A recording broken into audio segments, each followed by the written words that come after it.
All right, so next I want to talk to you a little bit about statistic interpretation. This is how you're going to know whether or not the ads are working, if it's ready to switch it up with something new, and so on. So what I want to do first is show you where to look at your stats. So right now I'm still in the audiences portion, so I'm going to go here and I'm going to go to Ads Manager, and it will take me to my ads that I'm currently running. I only have like one video ad running right now because I'm not working on any big funnels, or at least don't have any big ones live, but it's still enough to work with. So what we're going to do is look at the ad stats from the ad level, not from the campaign level or the ad set level. Right now it's set to show with lifetime, but I don't necessarily want that. I want to do last week, and it'll update it accordingly. Now, like I said, I have a video ad running with optimizing for traffic to get people to go to my website. And what I'm looking for specifically are certain metrics.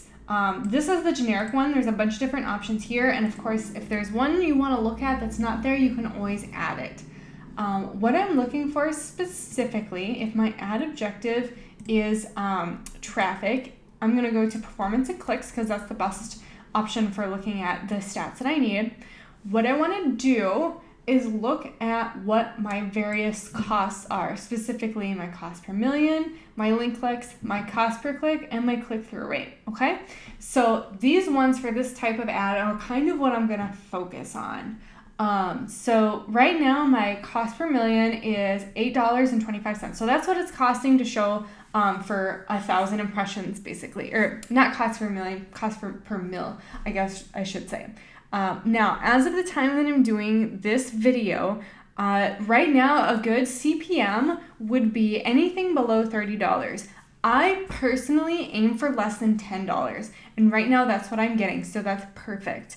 Something to keep in mind is these stats benchmarks will change with time as they make changes to the platform and their ads platform and so on. So if I'm telling you this now, it may change in the future, and I will probably try to keep that information updated on my website as well.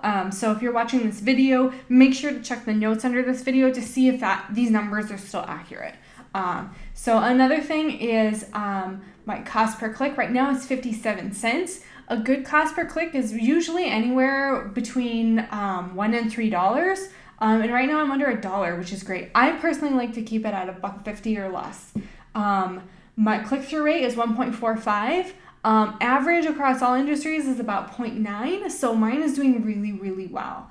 Another thing that I like to watch is link clicks. Now, the link clicks doesn't necessarily tell me anything on its own, but one thing that I make sure that I do is I track my stats over time. So I have a spreadsheet that I put together where for each week, I list out the various stats, my impressions, my reach, and so on, and my link clicks, so that I can notice any trends over time. And that will really tell you whether or not your ads are doing good or not, or if it's time to switch it up. And it'll kind of show you a progression as your stats decline as well, and how that works, and how that decline happens. So right now, I wouldn't necessarily do anything because my stats are looking pretty good. But once this would maybe drop to like 0.7%, it might be time. If this got over $3, it would be time, and so on. Or if you're starting out and you're just not getting any of the numbers to fall where they should be, it might be time to look at the ad. Maybe it's the ad copy, maybe it's the offer, maybe you're sending them to a landing page that isn't loading, whatever it happens to be. Although one thing to keep in mind, you definitely don't want to make too many decisions until after at least the first 2 to 3 weeks, because it really takes time to let the system stabilize, basically. And new ads that have just been started, especially in that first week, the stats are pretty volatile, which is why I also like to take the stats average over a week period instead of doing it daily. So if you've just started an ad campaign and the stats look really good or really bad in the first week, just be patient. See what it's looking like in another week or two before you make any decisions on whether or not it's a good ad or not. So that's part of why Facebook ads, while we think of it as something immediate because we can set it up very quickly, you still have to play the long game. This is still marketing like any other, and you still have to treat it like a long-term marketing solution and not a quick fix. And the stats will definitely help you with that as well. For video views, video ads, as of the time of doing this video, are really, really cheap. So if you're optimizing for video views, you can usually get 2 or 3 second video views for pennies. You can even get through plays, which I believe are like 10 to 15 seconds, for, like less than a quarter. So right now, that's where the money's at. So definitely make sure you're running video ads. And I'm not optimizing for video engagement, but I still want to look and see what those stats are. So they're still pretty good. My cost per through play is still 25 cents, which is still good, even though I'm not optimizing for video views. It's still getting good stats for video views. And then, of course, it'll tell you how many people watched it at 25% and so on, just so you have a rough idea. And you can track those numbers as well as they start to decline. One thing to keep in mind when you're watching your stats is you definitely want to make sure you're tracking what it costs you per customer acquisition. So let's say you spend $100 on Facebook ads and you get 2 clients that book with you. Each of those clients cost you, and again, this is more for if you're doing like a consultation or like a larger job, or where whatever service or product you're offering has a little bit higher of a spend. It's a little bit easier to track this, but it's something you want to keep in mind. So again, back to my example. So let's say you spent $100 on ads and you got 2 clients that booked with you. It costs you $50 per client to acquire those clients. Now, if you're selling a product or a service that's in the thousands of dollars range, that's a really good return on your investment. If you're doing more like store traffic and wanting people to get into the store, you're definitely going to want to compare it with your revenue that you've made from previous years. So compare it, like what did you make the previous year before you were running ads? What are you making it now? Compare it to your ad spend.